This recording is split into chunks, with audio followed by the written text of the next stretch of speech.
This video is about your request to lift a no-contact order and to discuss some options that could increase your safety. We are here to support you in your decision. It is important to remember that ultimately, it is the court's decision whether the order will be dismissed. There are additional options besides completely lifting a no-contact order. You can talk with a victim witness coordinator or advocate about possible modifications or changes while keeping portions of the order in place. We know that what you're going through is probably very complicated, but know that you are not alone. You will also receive all of this information in writing after the video, so do not worry if you do not catch it all now. First, let's go over the difference between a victim witness coordinator and an advocate.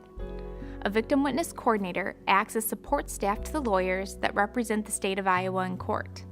Their job is to provide you with information on how the criminal justice system works and give you updates on the criminal case. Victim witness coordinators do not have confidentiality, and what you say to them can be shared with the lawyer. An advocate works for a domestic violence program. An advocate has completed all of the necessary training to provide confidential support, counseling, and advocacy. They can help you find housing, financial resources, support groups, and programs for your children. They can provide support as you navigate the court system. What you say under most conditions to an advocate is confidential and cannot be shared without your authorization. Now, we'll hear from an advocate about some common questions and concerns. The state of Iowa issued a no-contact order because the judge found probable cause that a domestic abuse assault was committed. The reason this order is in place is to prevent your partner or ex-partner from abusing you any further, threatening to abuse you, or having contact with you. You probably have some questions or concerns about how the no-contact order is affecting you. You are always welcome to ask for help in understanding the order. You can talk to the victim witness coordinator, your local domestic violence agency, the Iowa Coalition Against Domestic Violence, or law enforcement officers. What happens if I feel in danger and the order is no longer in place?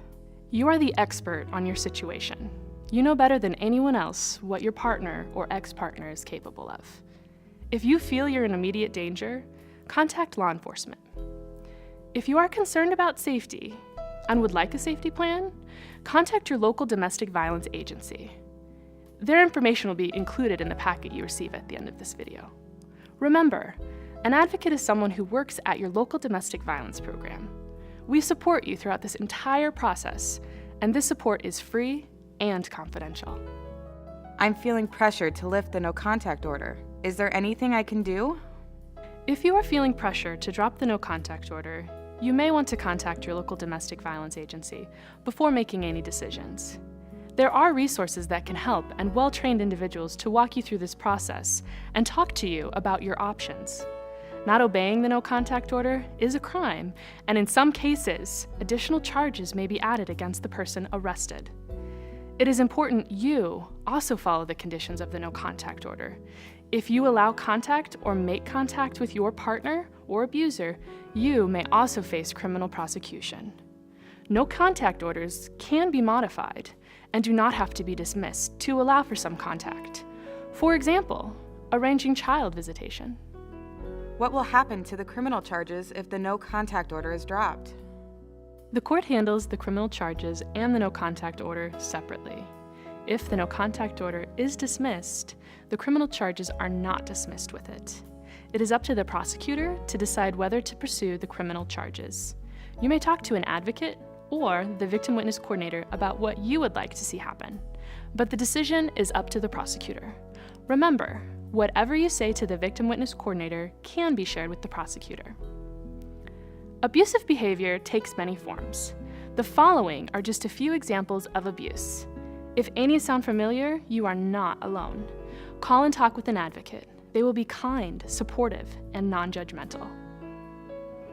Calls you names, humiliates you or makes you feel worthless, denies you access to money, breaks things that are important to you, makes threats about you, your family, or family pets, pressures you to do things you aren't comfortable with, tells you who you can or can't hang out with.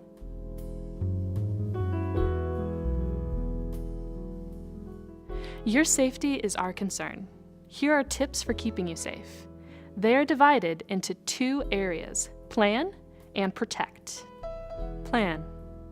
If you have a cell phone, try to keep it as charged as possible and on you at all times. You can also get an emergency 911 phone from your local domestic violence program. Consider keeping your 911 phone in a hidden and safe place so you can get to it quickly when an emergency arises. Make a plan for where you will go if you need to leave your home. Whether it is a family member's, friends, co-workers, hotel, or shelter, make sure they know what your plan is. Keep an emergency bag packed and hidden in a safe spot unknown by your partner or ex-partner. Examples would be at work, in your trunk, or at a friend or family member's house. Sit down with your children and go over what the plan will be if they feel that they are in danger or if they see you are in danger. Think about your exit strategies. What door will you use to get out of the house? If the doors are blocked, is there a window you can escape from? Protect. If you can, consider replacing your locks, installing sensory lights, or a security camera. If your partner or ex-partner is stalking, write down his or her behavior, call the police to report it, and meet with a domestic violence advocate to talk through things you can do to stay safe. Make sure you change all electronic passwords regularly and delete the browsing history off of your computer. When an argument or assault is happening, if you can, stay away from garages, kitchens, bathrooms, or any areas containing weapons, tools, or farm equipment. You can call your local program 24/7 to talk with an advocate or schedule a time to meet with an advocate in a setting that works for you. Also, you can contact the Domestic Violence State Hotline at 1-800-942-0333 or go to icadv.org for more information. Remember, we're here to support you.